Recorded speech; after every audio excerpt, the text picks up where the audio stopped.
I'm hopeful, regardless of the outcome.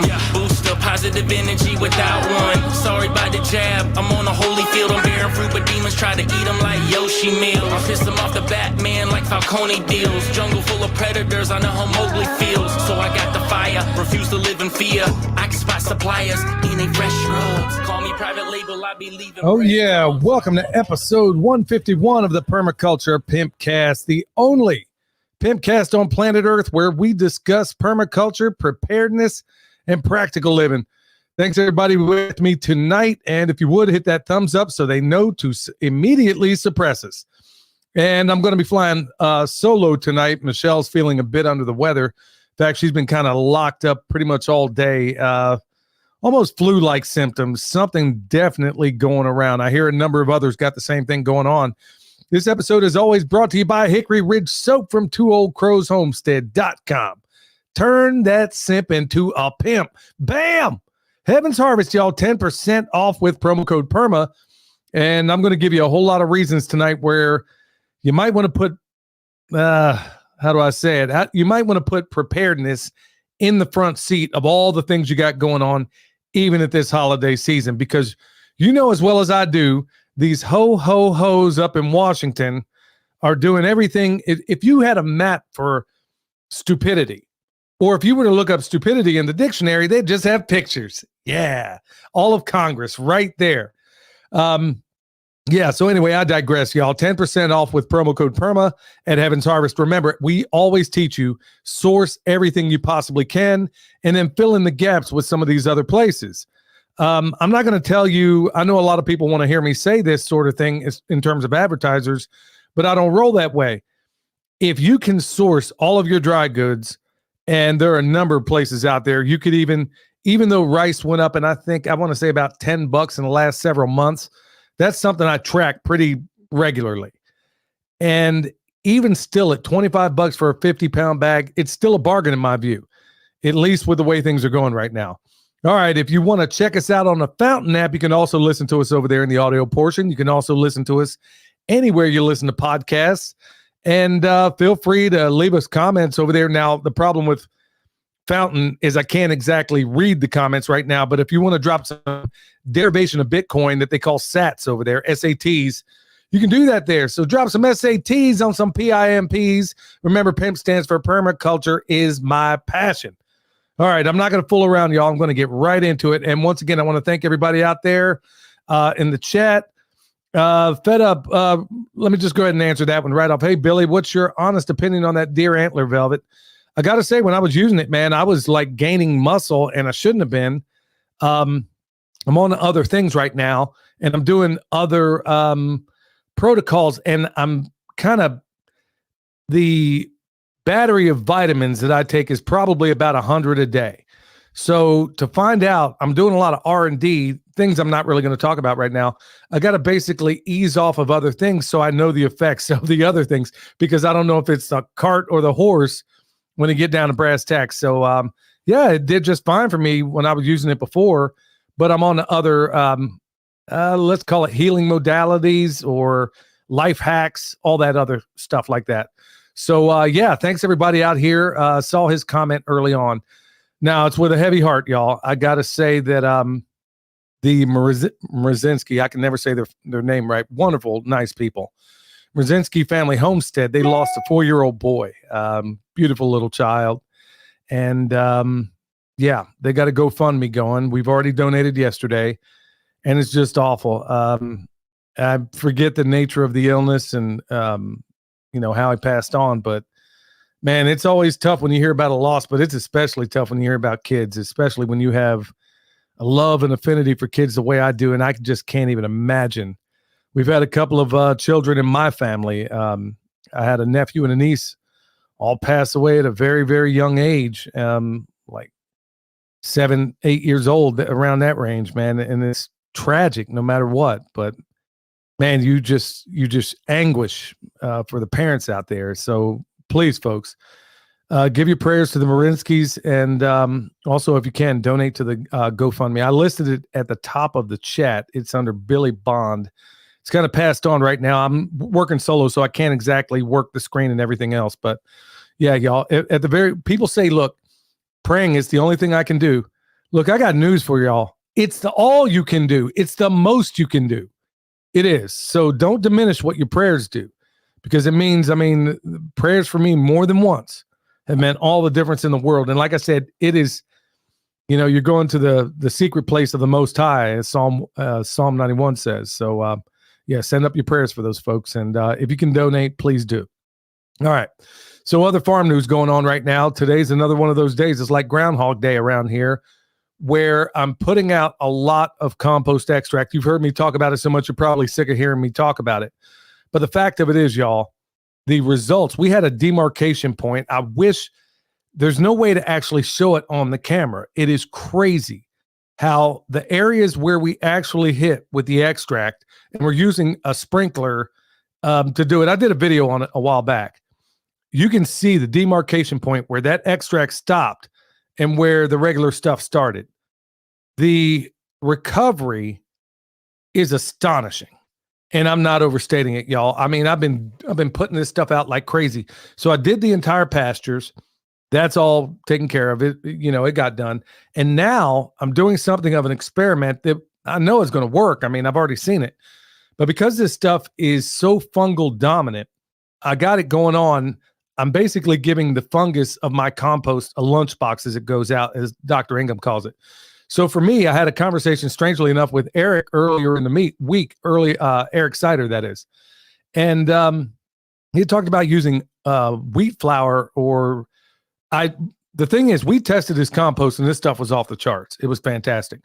And so he was kind of batting around some of the stuff he's getting and what he's learning and using oat flour. Now, crazy enough, I've never actually put it in the compost to feed fungus, but every single time I send out that compost extract, there's always oat flour. I basically take some steel cut oats, and if folks give it a shot, if you don't believe me, you can even take that stuff and put it in your compost pile, but you want to try as best you can to try to make something of a powder out of it. So I stick it in the Vitamix, blitz it up until it's basically a powder, and then layer it all through the compost. And that's one of those Jeff Lawton tricks that Eric made me aware of. Well, I've been doing it already every time I send out the compost extract. I mean, but I never thought of actually putting it in the compost to increase fungal life. So look, there's another trick I got from my man, Eric, and I'm also using another trick. And I think I've talked about it before, using volcanic rock dust. I got that one from the great Stefan Subkowiak. Got his name right this time. And he's the permaculture orchard guy up in Canada. Got a great YouTube channel. I'm about to turn y'all on to some of his educational work, all of which, everything he has put out, I buy, because the guy has saved me thousands and a lot of elbow grease just using his methods. And then in areas where it makes sense for me, where we overlay some of the other methods where, in a nutshell, let me say it this way. So in our food forest, I don't just use one method. I work on a person's method, and then when I feel like I master it pretty well, then I'll kind of graft it in to what I think is already working for where we are. So in our food forest, in our orchard, it's a combination of, obviously, Bill Mullison, Jeff Lawton, Stefan Subkowiak, heavy on Stefan, Elaine Ingham, oh my goodness, Mark Shepard, and there's probably 5 other people whose methods, I can't say that anything we're doing is truly original. It's an amalgamation of the best parts of all the people that we've studied under. And, I guess if we have a method, I guess you can call it the pimp technique, because it's basically cutting and pasting the very best elements. Now, are all these cut and pasting things that we're doing here, is it going to work for you? Well, maybe not. I mean, probably not, depending on your locale. But it is working like $1,000,000, y'all. And yeah, compost extract is on point. And then back to more weed eating, getting ahead of some pasture. And folks, we're gonna stay on it. I keep pointing this out for the benefit of all the people that are thinking about getting into this space. So many people think it seems like an idyllic lifestyle. And in light of all the crazy, stupid, moronic things going on right now, we see record numbers of people living out of Alan Jackson's song, and they've gone country. Sadly, a lot of these people are making it very, very difficult on themselves because they don't know the repetitive nature of some of the work you have to do. Now, when we film videos, it just happens to be what we're doing that day. It's not, I mean, very, very little.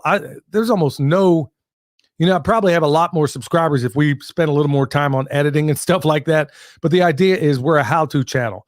We're going to try to present it a little bit better in the future. But the bottom line is that you see, a lot of people see maybe those of us doing YouTube channels, and you think, oh, yeah, I can do that. But what you're not seeing is the background information.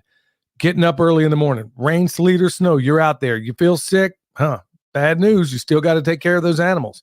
I mean, there's times when you're hobbling out there, you got injured. I fell down off the mountain a little while ago. Could have been bad. And I got a little bit bruised up. But guess what? Sheep don't care. They still want to get moved. Nothing cares. That's the bottom line. So it still has to get done. So just have a realistic expectation of what this life is all about and what that can mean for you. So, yeah, more of the mundane stuff, but also really kicking into some things. We're going to start doing microgreens, okay? Now, we've never done that before. And Michelle and I went out yesterday, had to do a bunch of running around, and I hate it every time I do it, but it was very tolerable. I'll get to that in a minute. We're doing a bunch of running around, and she got basically the thing she didn't have to go ahead and kick these microgreens off. I mean, we're empty nesters at this point and got, space.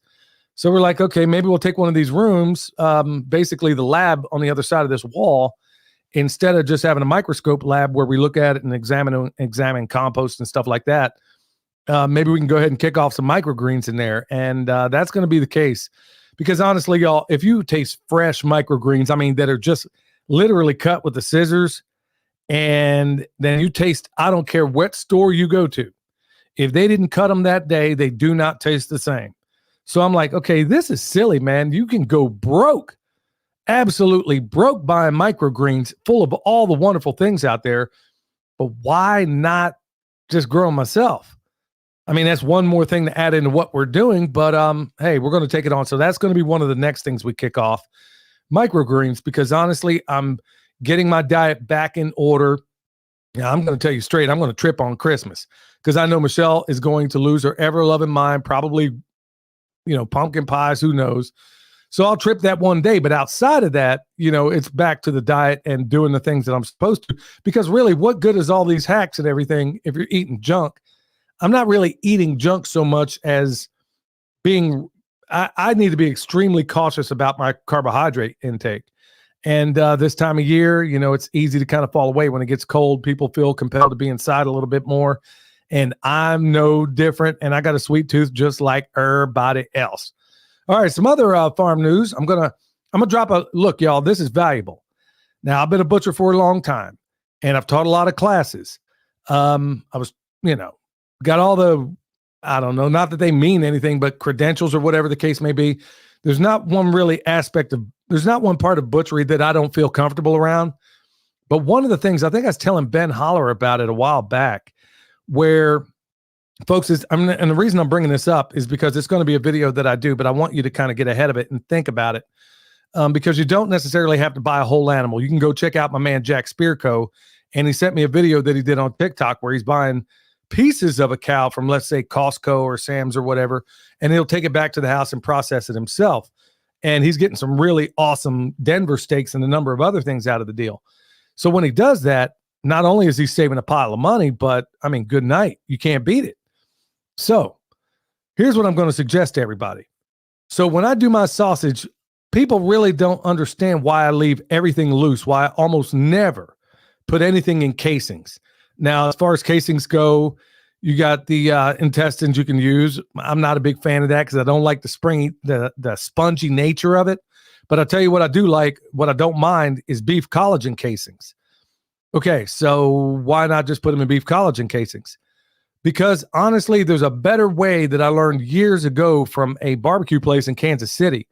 Man, I wish I could remember the name. I know it was in Johnson County. I just can't remember the name of it. But instead of putting their sausages in casings, what I've been doing for a while now is no matter the sausage, I leave it all loose.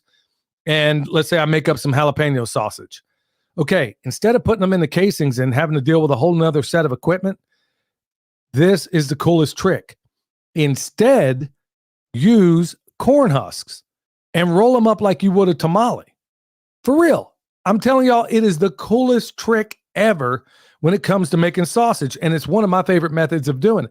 So that's one of the videos I'm going to do coming up soon. But I also know that this is that time of year where a lot of people are going to be processing deer. They're going to be processing pigs. They're going to be processing probably a great many things. So instead of feeling as if you got to buy a whole nother piece of equipment, which a lot of times if you get the right grinder, you can run it through there, run it through a second time, depending on how you want your dye. And you can make that all happen. But yeah, you can use corn husks. And no, Debbie, she's saying, do they pick up some of the corn flavor? Not in a bad way. Not in a bad way. I mean, it works. It takes a snap to do. You kind of get your feel for it. You just take a little ball of it, stick it down in there, flatten it out, and then roll it up in a corn husk. And you could even do it where you can actually roll it up to a certain extent. Once you get that one rolled up, roll up another one, and then you can smoke them. That's the way I do it. I usually, whenever I do it this way, it's usually going to be smoked 9 times out of 10. Now, as far as breakfast sausage and stuff like that, I don't ever do it that way. It's usually more the savory type sausages, the jalapeno, the verde, some of the other sausages that I make. But yeah, consider doing that when you're processing your stuff. It'll save you processing time. And at the same time, it's also a really, really good method to give you more options. There's a lot of times I leave whole primals in the freezer. When I'm saying primals, I'm talking about, where you break your animal down into major groups. And then as I need it throughout the year, I'll break it down and then say, okay, well, we need more sausage. All right, I'll take this ham. There's only really 2-3 of us around here. I'll take this ham and then I'll break it down and I'll say, okay, I'll make ham roast out of this instead of making, but one of those tricks, honestly, is using corn husks. I think you're going to dig it if you give it a shot. And plus it saves you a ton of processing time. All right. So, got a little flack over a short I did a while ago regarding those. If I say it here, y'all, they're going to flag me. So just kind of work with me here. Those streaks you see in the sky. And I was critical about it, man. Some people were rather indignant about it. And let me just go ahead and put a notice out here, y'all. Look, you got a problem with something, I say, look, I don't have a problem with that. I'm not going to take any offense. I really believe that the mark of any thinker is the ability to hear any idea, any thought, any whatever without necessarily agreeing or disagreeing with it. So if you come down on a ton of bricks like me, knock yourself out.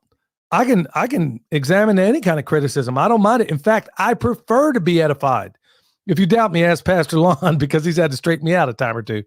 But the point of it being is that with all these things going on right now, people are very passionate about, oh, you're a nut job, you're whatever, you're this, you're that, you're that. Well, if you knew the full extent of some of the things I think, you might think even worse. But the part I want to address is when you reach out to me and you say, if you do this, I will fill in the blank. Let me just say emphatically, don't let the door hit you where the good Lord split you. Because I'm not a person that responds well to threats. And I'm certainly not a person who responds well of all the, not qualities, but all the awful things in people. Manipulation is what I detest most. Yes, I have because of how I was raised, in the house I was raised, I have a healthy dislike for manipulation. So if you think I'm just going to go groveling back to you, there's very little I say. When you speak extemporaneously the way I do sometimes things may not come out the way you intended. Sometimes they come out and maybe you could have said it a little better or had a better tone to it. And you can't undo it, especially when I'm doing a live broadcast like this. So, in other cases where maybe I had a minute or two to think about it, yesterday morning when I got up and I saw those streaks, I'm like, Michelle was furious. And so was I, because typical, every time they go up, there's going to be some weird weather. There's going to be some crazy things that go on. And it's like clockwork. Some folks have reached out and said, oh man, it's going to rain 24 hours later. Yeah. Crazy things happen. So, the bigger point in this is not so much that I said it, but I'm going to encourage everybody out there, at least examine those points of view that you may not necessarily agree with. You may be, there are things I listen to sometimes, and I'll give you a prime example. There's a lot of Sorry, y'all. I got to deal with some mic issues right quick. There are some news aggregates, okay? Now, I want to know what my enemy thinks. And from where I come from, that's smart. I want to know, I mean, that's Sun Tzu, I mean, depending on how you want to say it, if you want to act more Chinese or whatever, but, you need to know your enemy. So I listen to every single thing I can get my hands on, a lot of times and sometimes to my own detriment. But in the process of doing all this stuff, I may talk about some of this stuff. I don't necessarily agree with it, may disagree with it, but at least I can consider it. So I'm just going to ask you, in these times where things seem like they're getting crazier and crazier, just maybe consider some other ideas, if nothing else, to find out what not to do, and also to maybe consider the fact that you want to know what your enemy's thinking, or they may not even be your enemy. They may see you as an enemy, but you at least want to know their point of view. Sun Tzu 101, Art of War, y'all. So let's move on to the next thing. So one of the other little things I'm working on, for those that don't know, I've been 25-year IBEW journeyman, and I'm working on ways to mitigate. Right now, I'm really putting some brain work into it, not to just find a way that works for me, but a way that can work universally in terms of a smart meter on your house. Now, that's one of the things I'm working on also. So I'm going to let you know the results as soon as I know it. I'm not going to sit on it or anything like that. People have asked about that because I've done a video recently and then showing you how some of the stuff from Redemption Shield has mitigated some of that. Like I said, I got other things coming right now that I'm going to test, and I'll let you know the results of that. But one of the big things that I'm working on is smart meter mitigation. Folks, I'm out there testing this stuff with my instruments. And this stuff, at first I said it wasn't that bad, but like a dummy, I later on realized, well, okay, this thing isn't constantly transmitting. It's pulsing at certain times. It would be stupid on the part of the power company to give it a play-by-play. So it'll gather up some data, and then at a certain point in time, it's going to upload, it's going to transmit. And believe me, it's putting out some serious transmission. So I'm working on that. So y'all stay tuned for that. Now, I want to talk about one more thing. I told you yesterday, Michelle and I did a little bit of running around. And when we do, y'all, you can actually, I'm going somewhere with this, so bear with me.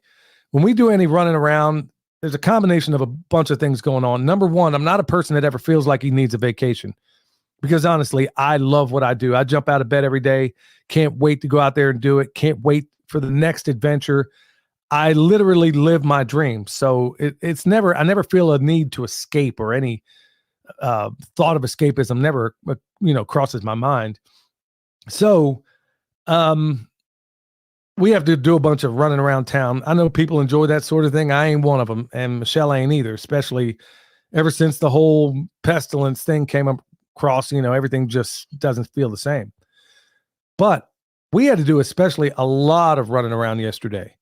And here's what I noticed, y'all, and this is big for me, is that normally I am climbing the walls whenever I have to go to a city, and especially when it involves any kind of shopping.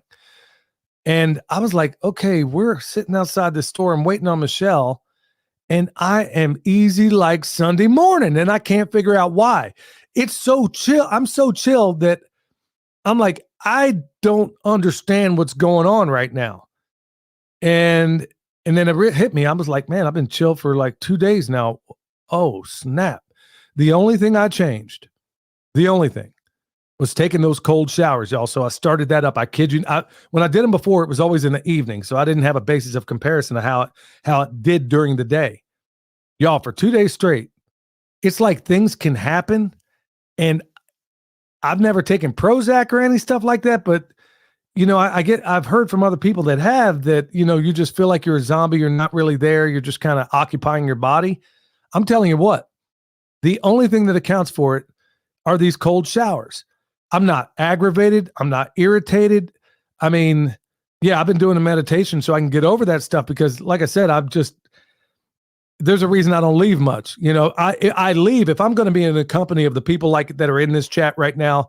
I know we're going to have a lot in common.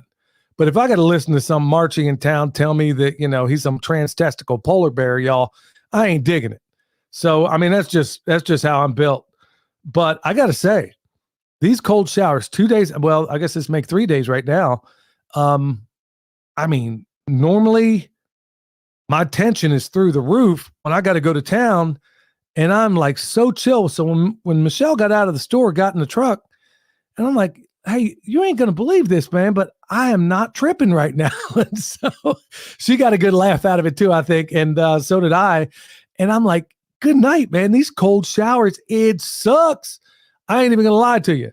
So the last couple of times I've been adding 10 seconds to every bit that I'm in there. So today I think I was up to about 50 seconds. And that's not even the recommended daily allowance that you're supposed to have of this stuff. Supposedly it's between 3 to 5 minutes with water below 50 degrees. Okay, well, I did, 30, 40, and then 50 seconds. And I got to say, y'all, my disposition, everything about me feels awesome. I'm not going to kid you. I mean, I keep hearing all these people talk about this thing, and I'm like, okay, let me give this an honest try. And I'm going to continue to work my way up. I'll give you a play-by-play, but y'all, I've been so chill as of late that it freaks me out. And I know it ain't just the meditation. It's got to be these cold showers. So I don't know what to make of it outside of, hey, it's working. So, there you have it. All right, y'all. Before we go into Pastor Lon, I want to remind you that Redemption Shield has a special right now. You get 10% off in addition to the 20% that they currently have right now. All that stuff you saw me testing in the video the other day, they were the only company. Believe me, I reached out to a number of them saying, hey, let me test your products and I'll let everybody know, good or ill, how it works out. Redemption Shield was the only ones that said, yeah, okay, yeah, test it out. If it don't do what it says it does, let everybody know. So that's why I said, okay, let me try it out. Worked even better, performed even better than I thought it would. And by the way, I took one of their blankets. My niece, who lives with us, gave her one of the blankets it's like a sheet you put on the bed last night. She gets up and she says, Uncle Billy, that I can't believe how well I slept. And I'm like, yeah, I can tell because I'm in here creeping around. It's 10 o'clock and you still ain't up. But yeah, she's sleeping like $1,000,000. Michelle, who has always struggled with sleep, is, getting it done. There's DIY ways to do this, y'all, and I've showed you that on Patreon. But if you need anything, go over there because I think until the end of the year, you're essentially going to get 30% off with promo code PERMA at Redemption Shield, and we'll have a link, I think, in the show notes. If not, just go to redemptionshield.com and get your discount. All right, with that said, y'all, hopefully I don't screw this up because I'm flying solo tonight. We'll see how it goes. We're going to go straight into the homesteading pastor, Pastor Lon. Hello, everyone. This is Pastor Lon. The Bible says in Ephesians chapter 4, verse 32, and be ye kind one to another, tenderhearted, forgiving one another, even as God, for Christ's sake, has forgiven you. As born-again believers, we should be kind one to another. I know that we need to stand up and be bold for what we believe in at times, but also we need to be kind-hearted one toward another and forgive one another. We got a lot of evilness and hatred in the world today. It should not be coming from born-again believers. So remember this, when people are getting under your skin and you feel like you don't need to forgive them, remember, we used to get under God's skin before we were saved, and he forgave us. And he had a lot of patience with us. So we'll think about the patience he had with us. Maybe that would make it a little easier for us to have patience with other people. So let's be kind-hearted to one another, forgive one another, and let's make this place on earth as good as we can until we go home. Right on. There's Pastor Lon, homesteading pastor. If you haven't yet, y'all go over there, subscribe on his YouTube channel. You'll be edified and glad you did. Proud to call him my pastor and my friend. Regarding what he said there, that's one of the things that I pray when Michelle and I, before we go to bed every night, we pray. Unless, like last night, I'm interviewing a guy that, by the way, y'all, that one ain't going to be on YouTube. That's an extraordinary conversation I had last night. That'll be out next Wednesday. It's Nathan Reynolds. And folks, you ain't even going to believe that story, but that's another thing altogether. But one of the things we pray about is that the Lord allows me to forgive the way he forgives me, because Lord knows, I've been forgiven for a whole lot. So that's one of those things that I tend to forget sometimes. So, let's definitely keep that in mind because, especially for those people that really, really did you wrong. We all got them. You might even been that person. I mean, all of us to some extent need some forgiveness. So especially now these days where things are crazier. Has anybody else noticed that when you're out and about, when you do go out and about, there is zero festive mood in the air? Now, you're hearing this from a guy who for years hasn't celebrated Christmas because I can't stand the commercialism of it. And there are other aspects as well that I'm not a big fan of.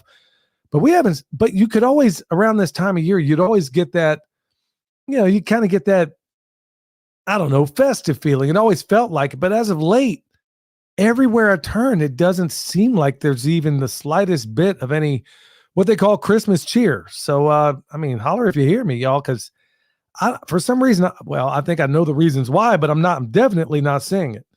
All right, with that said, y'all, we're going to go straight into the good news section. Typically in the past, we've had the bad news, good news section. Now it's all good news. And look, I'm not going to pull any tricks this time. For real, y'all. It is really all good news. All right, so check this one out. From Good Housekeeping, the 5 health benefits of sun in the winter.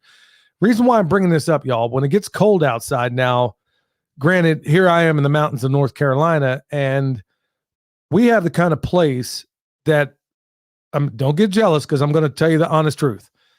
In the summer, it doesn't get hot here. In the winter, it doesn't get cold here. In fact, today, it was 48 degrees and I'm out in a t-shirt. And there's a reason for that. Number one is our altitude. So the lower the humidity, the less you can wear and feel perfectly fine. Number two, I'm trying to get that sun. And number three, it's really not even cold, even though I might appear a little bit tropical. So it's not cold for me. So let me just kick out some of these reasons. Vitamin D, which everybody seems to know about, but I just heard from a couple of different people saying that the reason people get, typically in the winter, you come down with these ailments, these colds, is because we're covering up. It's not necessarily that there's a bug floating around in the air, because honestly, there are way more microorganisms that are way more active in summer and when the weather is warm. And his reasoning is that because we have much limited vitamin D, we're covering up, we're inside. That's part of the reason why we're getting sick half the time in the winter. So get out there, like we've talked about before in some of these videos, get out there, ground, get some of that vitamin D. Healthier weight, believe it or not, it has helped a great deal for, they did studies concerning diabetes and people that are, having certain kind of ailments. Obviously, getting out there made all the difference in the world. Obviously, a better mood. I think you get better mood when you have more vitamin D. I see the correlation in places where I've spent, like up in Alaska, where, we were ready to kill each other because we were up there in winter, almost no sunlight, almost never any sunlight, to be honest with you, at that time. And when you did, it was like at such a weird angle, and we were in the bush, so in the tundra, so we didn't really get much of it. But yeah, you can definitely tell a difference in your mood. Improved sleep. That's why I was talking before last week about getting that morning sun. It sets your rhythm up in a way that nothing else can replicate. Now, there are those out there, some of the biohackers, that are going to tell you, hey, just look into this light system that we have, and that'll get you squared away. Look, I'm always going to favor on the side of what God provided instead of what man provided. And then obviously improve sleep, like I said, and then it's going to lower your blood pressure. So they did a lot of, according to this article, the University of Edinburgh basically showed that there was just 20-minute sessions lowered blood pressure considerably. So that's something also to consider. Okay, other good news. This one here is about, a lot of us are wondering what good fats to take in. Now, if you're old enough like me, you remember, my parents, they thought they were doing a better thing by eating margarine. We now know that basically is poison. And good old-fashioned butter would have been better for you anyway. In fact, it probably would have been cheaper back in the day. But all these benefits of olive oil. Now, I want to warn you, because even Michael Savage has talked about this a great deal as far as olive oil, that, believe it or not, some of the best stuff that you can buy off the shelf, believe it or not, is at Costco. I know that sounds crazy, but I think it's that Kirkland brand that they have at Costco, believe it or not, ranked up as some pretty good olive oil. Now, Mark Sisson from Mark's Daily Apple, they got a bomb place that does it organically out in California. And then I got this other one, and I use it exclusively, not for any kind of cooking or anything like that. I take basically a tablespoon of this olive oil, just drink it straight, every time I eat. And then this one came from that Brian Johnson. He's that biohacker. And he said, talked about how much special, how they had sourced from all over the planet, all this stuff. Well, look, yeah, it does taste significantly better than any store-bought olive oil that I've ever had. But you don't necessarily need that. Just make sure you get some good, honest to goodness olive oil. You don't want to get that stuff where it came from China, just like all the honey that comes over right now from China. That stuff is so synthetic. They got to look at it under a microscope to know whether or not it's good. So a lot of that is also happening with things like olive oil. So obviously the healthy fats obviously contains a large amount of antioxidants. Now that I didn't know until I read this article. So, hey, add that to it. Also, if you're doing anything even close to a keto diet, well, that's a good way to take in some really good fat if you need it. If you're eating a lean meat like I did tonight, I ate these, I made some, some pork sirloins. And for some reason, I don't know, I must have been teaching somebody how to do this. They didn't leave much of a fat ring on this pork, So it was kind of lean. And so, yeah, things like avocado, good fat, things like olive oil, obviously good fat, anti-inflammatory. Some people have done studies on it and find out that it actually prevents strokes. Like, you got to have good olive oil for that. Protection against heart disease. There was a show Michelle and I were watching a while back, and it was talking about all the blue zones in the world, the longest lived cultures, and one of them being in Greece. Man, they drink this oil like it's going out of style, and these people are 100 plus, and they're still out there doing, moving around, even looking like people that were probably in their 60s. So, and then also here's one of the big ones here, not associated with weight gain or obesity. And some people believe that it might fight Alzheimer's. Type 2 diabetes. Look, there's a lot more here, but I just wanted to kind of wet your beak with some of that stuff. Now, third article, I wanted to make sure I try to hit some stuff because it is kind of winter. And this one here is from Healthline, a hobby for all seasons.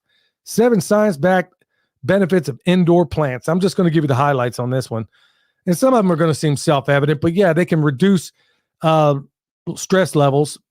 I mean, in fact, they've done tests where if you just put yourself in a room, you take somebody who's just aggravated and they got the probes on them, just put them around a bunch of plants, and there's a symbiosis, almost a commensalism that occurs between humans and plants. And then I remember my mom, she used to talk to them. Yeah. Now you know why I'm a little bit crazy. Yeah, she used to actually talk to them. And, I'm joking, but honestly, there was a Japanese guy that showed that when you speak, that if you think your words don't have power, that life and death is in the tongue.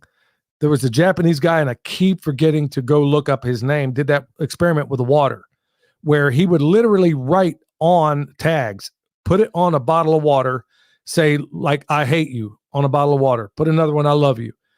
Well, he froze all this water and then looked at it under a microscope after being frozen. And what he found out is that it was a disunity that was just bizarre on all the things that had negative words attached to them. And then just beautiful crystalline structures on everything that was positive. So yes, our words do have power. So just consider that, and honestly, I try to bless everything I put in the ground. I ask the Lord to make this place Goshen in the middle of Egypt. Lord knows we need that. And then it says real plants may sharpen your attention. Working with plants can be therapeutic. That's obvious. Also got another little experiment going on. Man, I'm dropping everything on you guys today. So you've heard me talk about grounding, right?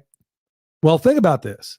When you take a plant and you put it in let's say a clay pot and you stick it on the ground, well, it's grounded. But is that plant still grounded if you take it and put it in a synthetic pot or anything else, stick it in the house, and it's not grounded? It's not. So I got a little experiment going on right now with the plants. Some of the starts I got going, particularly the sweet potatoes. I got one set of sweet potatoes that are grounded to the outside and the others that aren't. And I don't want to say too much right now, but that's another one of the experiments I got going. And I'm thinking my hypothesis might blow your mind. We'll give it some time and I'll let you know how it works out. But yeah. So far, it's looking interesting, but it's not enough time to let you know that it's working out for good. But anyway, yeah, maybe I think plants need to be grounded as well. I know we can put them up in balconies and stuff like that, but I think I wonder if we have better results using things that ground the soil inside the pot, because if it's in a plastic synthetic pot, then it's not grounded at all. And they've also shown that working with plants will help you recover from illnesses better. Like I said, I think there's something with that symbiosis, obviously grounding, and then obviously putting your hand in that medium that the soil, that the plant is growing in. Also, it shows that you can produce it can boost productivity. They've taken them and put them in workplaces, and obviously it's cleansing the air to a certain extent, but it's also, they're finding out that they're actually getting more out of people. Well, they clearly weren't union workers where I came from. We work hard 2 days. First day to show you what you're getting, and the last day to show you that you didn't get all of it. Anyway, plants can improve your whole outlook on work. Yeah, depending on what kind of work you're doing. Plants may also improve the indoor quality, which I've already talked about, of your air. So, I'm going to try. Look, I know I've been a little tongue-in-cheek with some of the good news articles, but honestly, they're tough to find. I kid you not, especially when it has anything to do with farming. But look, I'm a creative person, so there is no way on earth I'm not going to find creative solutions to all this stuff. All right, y'all, we're going to go to Eric Sider. When we get back, we're going to get into the main topic. Hey, Eric Sider here with your Pimpcast tip of the day. Today's tip, the city as farm. One of the biggest changes we need to make to our food system is to bring food production back to where people live, to the cities and suburbs. We can then convert the polluting industrial monocrop agriculture to forest and prairies and pay the farmers to benefit the ecosystem rather than subsidize them to poison it and our food. To do this, we would need to create gardens and small farms on the unused land and useless lawns, which is a considerable area. But instead of self-contained separate entities, another way to look at it is the city as farm. So the entirety of a city as one big diverse farm operation with many different products and livelihoods. You would first want to catalog what is already growing in abundance and market that first. Here in Sacramento, there are a lot of mulberry, olive, and citrus going to waste. So you offer to buy it at wholesale, and anyone that wants to can collect it and sell it to you, and then you sell it at retail, at farmers markets, or a store. Once you establish a good market and variety, you can offer the seed stock or tree seedlings to whoever wants to plant them out, with the guarantee to buy the produce at wholesale. There are endless opportunities once you see the city as a farm, and it's the best way to return the surplus of a city back to the city itself. You can find me on YouTube and Instagram at Eric Sider, and if you're in need of permaculture t-shirts or remote permaculture consultation and design, head over to ericsider.com. That's my dog. Sorry about that, y'all. I'm muting my mic so you didn't have to hear me working on that water bottle. Dr. Emoto. Hey, thank you so much, Drop of Honey Farm. Yeah, Dr. Emoto was the hidden messages in water. I mean, it's phenomenal research, y'all. You have got to check it out. Real quick, I see a question in the chat. Billy, seriously, my wife and I would love a copy of your Psalm narration if you do one. No, I don't do one, but I tell you what, I have this one. I'm going to see what I can do. I mean, I don't know if it's ethical for me to send this out to folks because, the audio Bible was free. And for those that don't know, basically what I do when I go to sleep at night, there's this English dude that does a phenomenal job of reading the whole Bible, really. Can't think of his doggone name, and I'm sure somebody in the chat probably knows who that is. But he's on one of the apps that I have.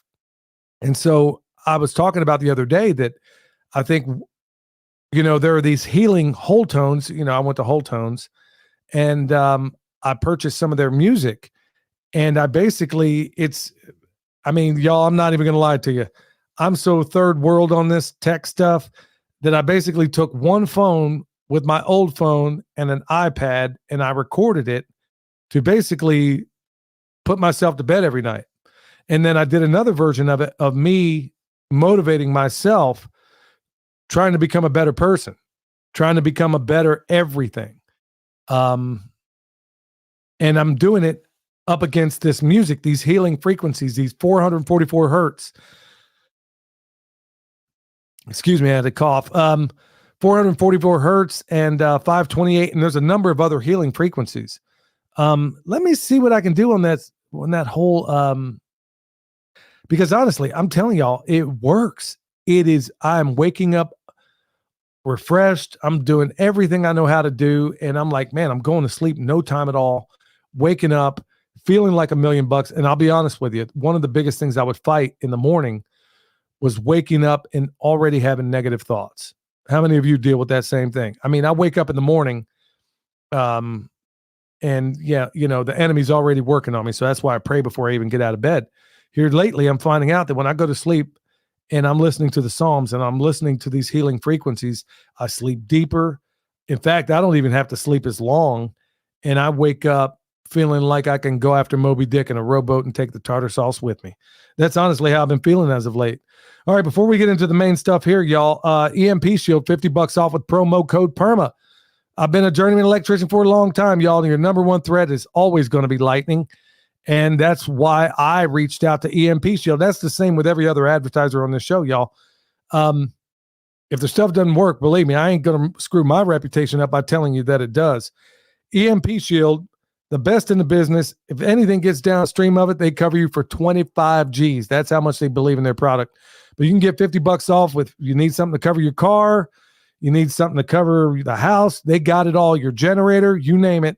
They got it at EMP Shield. And like I said, $50 off with promo code PERMA. And in light of what I'm going to talk about, y'all, I know that I'm trying to keep things on the lighter side, but man, I got to keep it real. All right. I'm trying to figure out how to say this and try to put it. Look, man, I'm not good at, I'll be straight with y'all. I'm not good at trying to find nice ways to say tough things. To me, I'd rather just rip the freaking Band-Aid right off instead of just kind of easing into it. I'm going to set this up a couple of ways. All right. So first of all, I heard Dan Bongino talk about this movie on Netflix, and it's called Leave the World Behind. And then I think a day later, I heard Mike Adams, the health ranger, talk about the very same thing. Now, don't watch a lot of TV. And, during the winter months, we might slip in something every once in a while. And I said, Michelle, hey, let's go ahead and watch this thing. It has Julia Roberts in it. And then, basically 2, maybe 3 Oscar winners in it. Kevin Bacon's in it. And I'm like, okay, man, these guys are going on about this movie. And they're talking about people like Bongino said that he actually thought that it was foreshadowing. Now, I got a love-hate relationship with this guy, but let's be honest here. He did work in the highest echelons of security in the United States of Amnesia, worked under 3 different administrations as a Secret Service agent. So he might have a little bit of knowledge about what he's talking about. So the Obamas were the executive producers on this movie. And in a nutshell, I'll try not to mess it all up for you. I hated the movie because, I get the point they were trying to make. And in a nutshell, cyber attack is basically going to disable everything, and then you're going to find this country in mayhem. All right. That's it in a nutshell. But what I hated about the movie was the stupid camera angles. It was probably some little Marchie that wanted to look deep, and he's got all these crazy, weird camera angles that are just irritating me. But even more than that was the idiotic dialogue. I'm like, okay, you mean to tell me with all the movies that, like I said, you have 2, maybe 3 Academy Award winners in this thing, and nobody said, hey, we're starting storylines that don't even go anywhere. They don't make any sense. The dialogue is just stupid. Maybe that writer's strike is why. Maybe that's what this writer's strike is all about. But honestly, as far as dialogue for a movie, I'm like, man, this is about as dumb as it gets. Plot lines that don't go anywhere, things that it's just stupid. But the overall theme of it is basically, Bongino says, hey, you know what? I've seen continuity of government stuff that they have going on. And they got plans for everybody in the power structure. And I mean everybody. They got nothing for you. Unlike Russia, who, by the way, has bunkers where they can put all their people in there. I kid you not. They actually got them in Russia. Places like Switzerland. They actually have things prepared for their citizenry. There is nothing in the United States, okay? Now, I'm not going to tell you any more of the movie, because it's only going to mess it up even worse. But like I said, just be warned. And there's some gratuitous, vulgar language in there. And it was gratuitous in my point. It wasn't like it was language that was being used to make a point. It was just unnecessarily vulgar. All right, look, I'm not a Pollyanna, but I'm like, come on, man. I think you can really demonstrate the creativity of something or a comedian or whatever else if they can be funny without profanity. But anyway, once again, I digress. The movie was stupid, but the point was well made. Okay. In a nutshell, you need to be getting your stuff in it together. I mean, you better get loose or get lost. And maybe that might be what you want to tell some of the people around you right now. But what I want to get into is one of the other things. Now, granted, it seems like, I don't know, a lot of people apparently there's a lot of buzz on that movie. But let me tell you where there isn't a lot of buzz, and there ought to be. That's what's going on in the poultry industry right now. You ain't going to hear this on Fixed News. You're not going to hear it on any of the prostitute media, CNN, MSNBC. None of them are covering it. Let me just break it down for you right quick. So here's another article. I try, and believe it or not, CNN Business actually links some of this stuff. So they're saying right here, bird flu roars back. Bear with me, y'all, because I'm going somewhere with this. Disrupting turkey farms. Okay, in a nutshell, they're saying it had a slow start in 2023, and then in the fall of the migratory season, of this year, it got hit really hard. So check this out. About 68 million birds have been killed since the outbreak, since February of 2022. And cases and in fact, they're saying the cases are about to tick up. Y'all hear what I just said? 68 million. And then here in the last month with 2.8 million birds in the Iowa farms, and that's just a few of them. And in the past month, 1.3 million at an Ohio egg farm. And then before Thanksgiving, turkey prices were already low because there was no major bird flu outbreak. But that changed in the fall migratory system. So just since October, they're saying a lot of this stuff was going to go to deli meat, okay? Well, deli meat's about to go through the roof, if you know what I'm talking about. Okay, y'all, it doesn't end right there. And then I'm saying all this not to freak anybody out because I never give you any problems without offering some solutions, so bear with me. So, another little thing's going on now. This is one that really breaks my heart because I love these animals. Always have ever since I was a kid. I've always been a big fan of whales and sea life. Sea lions I've always loved. Well, nearly 1,000 of them are on the beach down in Brazil. And they had to euthanize nearly 1,000 of the sea lions and seals because they're convulsing on the beach. Now, dig this. They're saying it's bird flu that did it. Okay, you ever seen a flu where anybody's convulsing? Because I haven't. And, what does this ultimately mean? Look, is it going to be another manufactured pestilence that they bust out on us?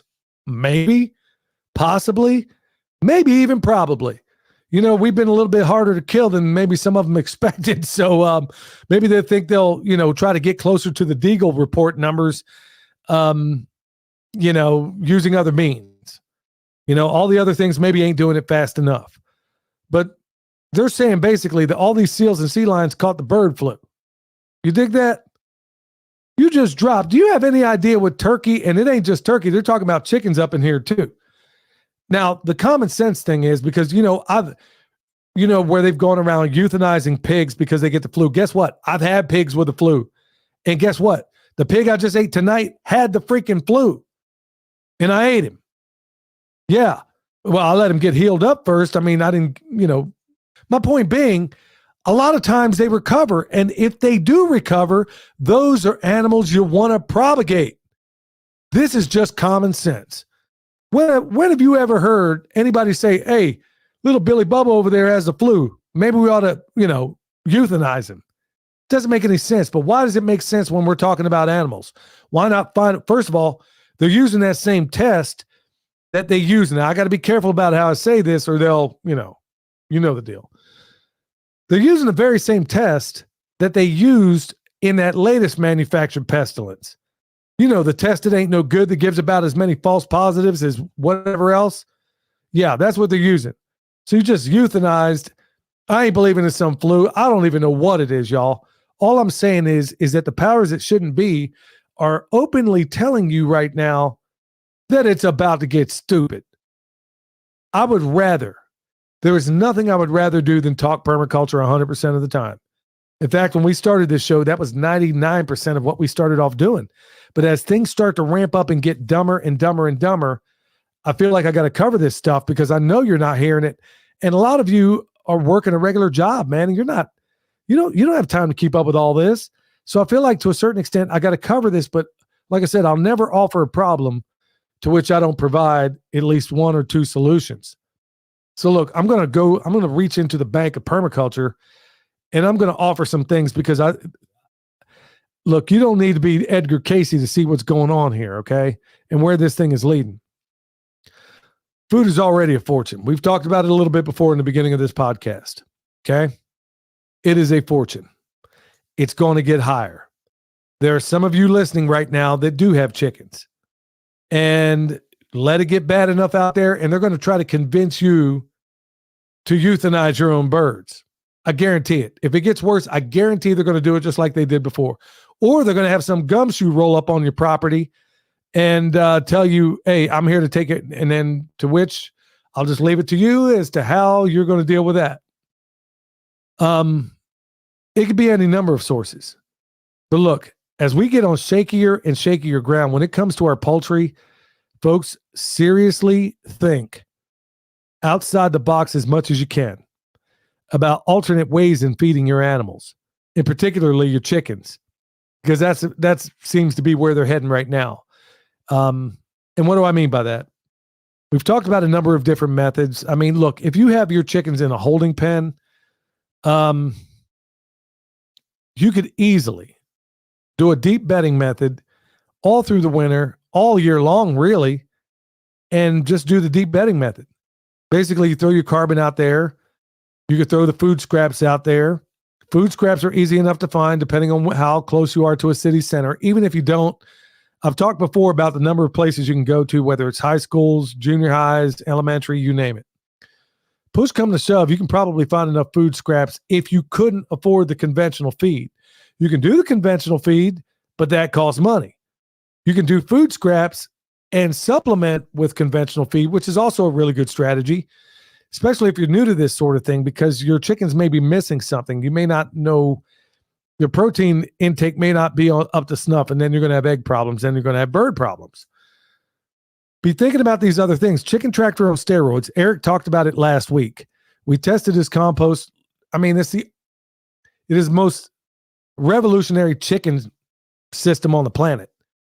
Jeff Lawton, the great Jeff Lawton, came up with it, inspired by probably Carl Hammer and a number of others, and probably his own experience. He gave us this, and when Jeff Lawton came out with that, I was like, I can't believe the whole world isn't doing this. I had to make some adaptations based on my environment, but I'm like, okay, find me another system where in that system, you can basically have those chickens be raised almost exclusively on scraps and the biota that they get from the compost pile. Produce anywhere between 1 to 3 cubic yards of compost per week. And at the same time, be able to extract birds from the system you can set it up any way you want, every 4 weeks, every whatever. Fill your freezer as you're doing it and do it all with scraps. Now, does it require a little bit out of you in terms of elbow grease? Yep. But how many of us these days got more time than money? All right, if you want to know more about that chicken tractor on steroid system, look, we got a playlist on it. I don't know that there's anybody on planet Earth that has examined that system more than we have. Now, clearly people always ask, well, have you tried it with Cornish crosses? No, I don't believe Cornish crosses would work in that system because those birds are too trifling to walk up a compost pile. I'll be honest with you. They're just not going to work in the system like that, but every other bird that we've tried does. I'm saying all this for a reason, y'all. I'm not saying it to freak you out, make you worry. I think, like the sons of Issachar, we got to see the signs of the times and make preparations for them, don't you? I mean, we live in a world right now where everything seems to be on shaky ground. Now, this is where the cold showers come in too, but honestly, you got to have a sense of humor about some of it. But at the same time, you also have to have solutions for some of it. So even if you have just a handful of chickens, start thinking about that plan B, because when more of these systems, let's think about this. Last time we had the latest manufactured pestilence that went down, do you remember, has everybody already forgotten what was going on with some of the chicken feed? What was going on with some of the nitrogen-based fertilizers? what was going on with a whole lot of things out there that even now people are trying to play catch up with. So be thinking about, because birds are some of the easiest and most helpful things to raise, but be thinking about alternate sources of feed, because honestly, I got a feeling we haven't seen the last of this, and it may be a constellation of a number of things they decide to drop on us. But right now, this is one of the big things. They're talking about it everywhere but America. Like I said, they just smoked 1,000 doggone sea lions down there in Brazil. And they're claiming that it was all because of bird flu, and they're convulsing on the beach. Yeah. I'll let you I'll let you figure out whether or not that makes any sense to you. All right, y'all. I want you to give that some serious thought. Be thinking about these different systems. Like I said, whether it's a static system where you go out there, throw food scraps to them, and then you put in some carbon every day, whether it's something like that, or the same system where you're putting in food scraps along with some commercial feed. You can save a pile of money that way. I mean, a massive amount of money. Because honestly, raising chickens the regular way, if all you're doing is putting commercial feed in there, you're not one dime ahead. You're not. You're not raising chickens for any cheaper. You're not raising eggs for any cheaper. But you can when you figure out ways to use those food scraps. You can actually make money on the deal if you do it the right way. All right, with that said, y'all, when we get back, we'll get straight into the Q&A. Hey, Chef Keith Snow with your Pimpcast tip of the day, this time making a burnt Basque cheesecake.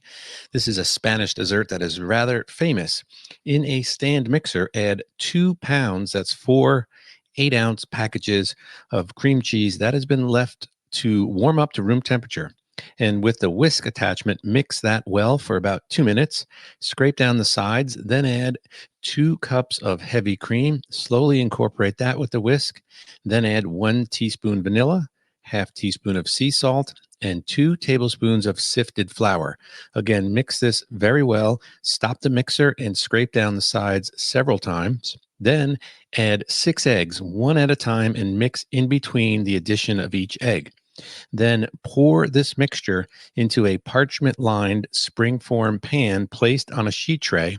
Then tuck it into a preheated 410-degree oven. I use convection for mine, and cook for about 50 minutes or until the surface is very dark.